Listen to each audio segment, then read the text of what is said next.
자, 성공적인 레빗 MEP 프로젝트를 위한 첫 번째 미션, 오늘 바로 시작합니다. 이 필수 설정들만 제대로 마스터하면 여러분의 프로젝트를 말 그대로 완벽하게 컨트롤할 수 있게 되거든요. 어떻게 하는지 한번 알아볼까요? 여러분, 덕트나 파이프 뭐든 그리기 전에 딱 하나만 기억하세요. 나중에 생길지도 모를 어마어마한 골칫거리를 막아줄 비밀이 있거든요. 어디에 있냐고요? 바로 이 중요한 설정 패널 하나에 모든 게 달려 있습니다. 좋습니다. 그럼 미션 브리핑을 시작해볼까요? 오늘 우리가 함께할 작전 계획은 이렇습니다. 먼저 레빗 미션 브리핑부터 시작해서 HVAC, 배관, 그리고 사용자 지정 파이프와 전기 설정까지 차근차근 마스터해 볼 겁니다. 자, 첫 번째 브리핑입니다. 이 설정이 왜 그렇게 중요할까요? 왜 프로젝트의 기초라고까지 할까요?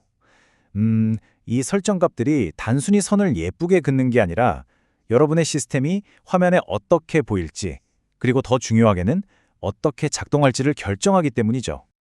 그러니까 이건 그냥 보기에만 좋은 걸 만드는 꾸미기 문제가 절대 아니에요.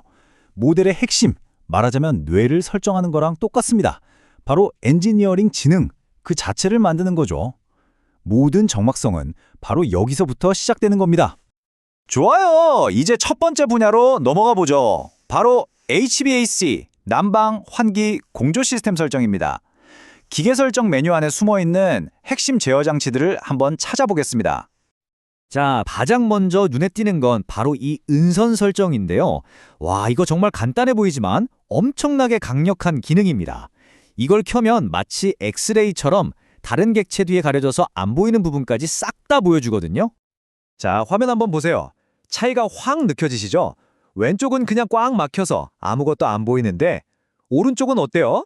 저 체크박스 하나만 딱 켰을 뿐인데 숨어있던 덕트 경로가 점선으로 아주 명확하게 보이죠? 이렇게 되면 아무리 복잡한 시스템이라도 한눈에 파악이 가능해지는 겁니다. 덕트 설정도 훨씬 스마트하게 제어할 수 있어요. 예를 들어 여기 각도 설정에서 특정 각도 사용을 체크하고 90도, 45도만 남겨두는 거예요. 그럼 어떻게 될까요? 팀원 모드가 표준화된 부속품만 쓰게 되니까 실수가 확 줄어들겠죠. 크기도 마찬가지예요. 프로젝트에서 쓸 덕트 사이즈를 미리 쫙 정해두면 일일이 숫자를 칠 필요 없이 그냥 목록에서 고르기만 하면 되니까 와, 모델링 속도가 정말 말도 안 되게 빨라집니다. 자, 다음은 배관입니다. 덕트랑 비슷하게 여기서도 각도를 제어할 수 있어요. 하지만 배관 설정의 진짜 하이라이트는 따로 있습니다. 바로 실제 제품 사양에 맞춰서 파이프를 직접 만들어 쓰는 거죠. 지금부터가 진짜 중요합니다. 네, 드디어 이번 미션의 핵심, 실전 훈련 시간입니다. 실제 제조업체 데이터를 가지고 세상에 없던 우리 프로젝트만을 위한 새로운 파이프 유형을 한번 처음부터 만들어 보겠습니다. 모든 것의 시작은 바로 이런 규격표입니다. 마치 레고 조립 설명서 같죠? 우리가 만들려는 파이프에 대한 모든 핵심 정보, 그러니까 호칭경, 외경, 두께 같은 치수들이 바로 여기에 다 들어 있습니다. 자, 그런데 레빗이 진짜로 필요로 하는 정보는 딱 세 가지예요.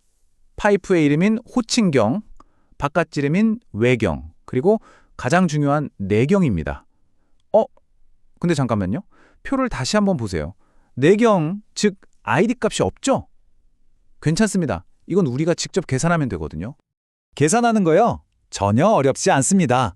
공식은 아주 간단해요. 파이프의 전체 바깥 지름, 즉 외경 OD에서요.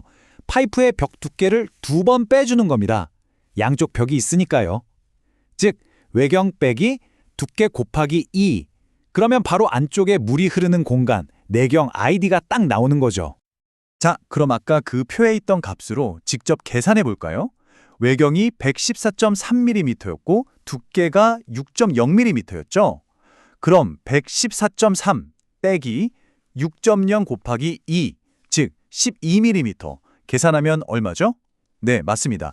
102.3mm. 이게 바로 우리가 찾던 정확한 내경 값입니다. 아니, 근데 왜 굳이 이 내경 값을 입력해야 할까요? 사실 이게 정말 중요합니다. 우리가 보는 3D 모델은 그냥 속이 꽉 찬 막대기처럼 보이잖아요? 하지만 레빗은 이 보이지 않는 내경값을 이용해서 압력 손실, 유량 같은 시스템의 모든 핵심 성능을 계산합니다. 만약 이 값이 1mm라도 틀리면 프로젝트 전체의 계산이 다 틀어지는 정말 아찔한 상황이 벌어지는 거죠. 자, 이제 파이프의 원리를 완벽하게 이해하셨죠? 그럼 마지막 분야, 전기로 넘어가 보겠습니다. 되게 복잡할 것 같다고요? 전혀요. 놀랍게도 우리가 방금 배운 그 논리가 여기에도 거의 그대로 적용됩니다. 보세요. 익숙한 설정들이 또 보이죠? 기본적으로 똑같습니다. 케이블 트레이는 사각형 덕트라고 생각하시면 되고 전선관은 속이 빈 파이프라고 생각하시면 돼요. 그러니까 당연히 은선 설정으로 숨겨진 경로를 볼 수도 있고 각도도 제어할 수 있고 표준 크기를 미리 쫙 만들어둬서 작업 효율을 어마어마하게 높일 수도 있는 거죠. 자, 오늘 미션 성공적으로 완수했습니다. 디브리핑을 해볼까요? 오늘 배운 걸 정리하면 여러분은 이제 은선으로 복잡한 경로를 꿰뚫어보고 각도 설정으로 모델링을 표준화하고 사용자 지정 크기로 나만의 부품 라이브러리를 만들 수 있게 됐습니다. 그리고 가장 중요한 것, 바로 보이지 않는 내경값으로 시스템의 성능을 정확하게 예측하는 능력까지 갖추게 된 겁니다. 축하합니다. 여러분은 이제 그냥 그리는 단계를 넘어서 정말 정밀하고 지능적인 MEP 모델링을 할 모든 준비를 마쳤습니다. 자, 이렇게 설정이 완벽해졌는데 가장 먼저 무엇을 설계해보고 싶으신가요? 오늘 내용이 도움이 되셨기를 바랍니다. 감사합니다.